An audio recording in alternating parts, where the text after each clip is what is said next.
So this is a poem from that sequence called Bloomsbury, and it kind of ties in with the book in a way. My son went through quite a lot of operations in his first 4 years, and he was in Great Ormond Street a lot.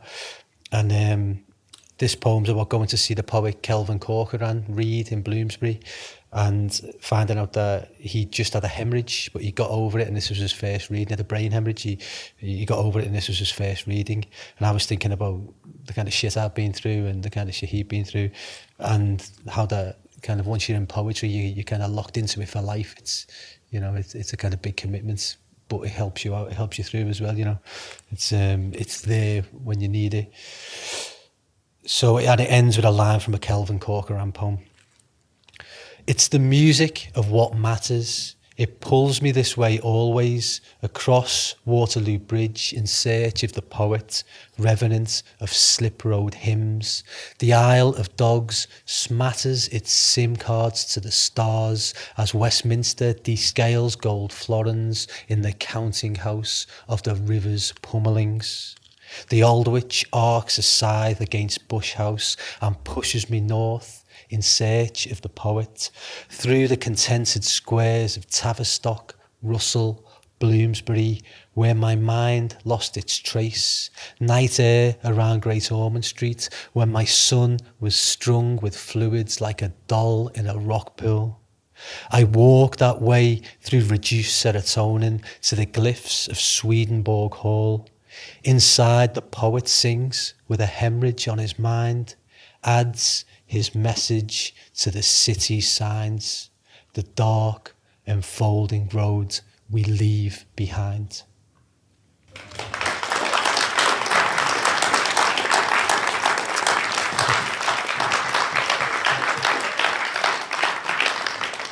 As Joe said, I'm from Liverpool, and I live much of my life in London, and the rest of it, luckily, the majority of it in Liverpool with my wife and son.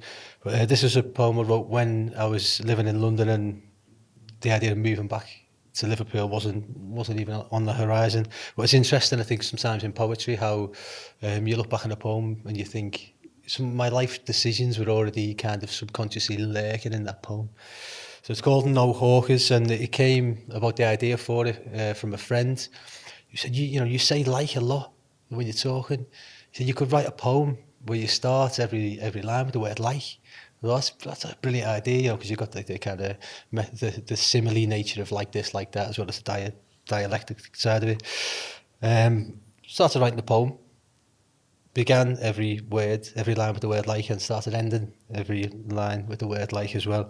And it's called No Hawkers, which you see above pub doors in Liverpool. And hawkers are peddlers of usually stolen goods, like I stole the idea for the poem.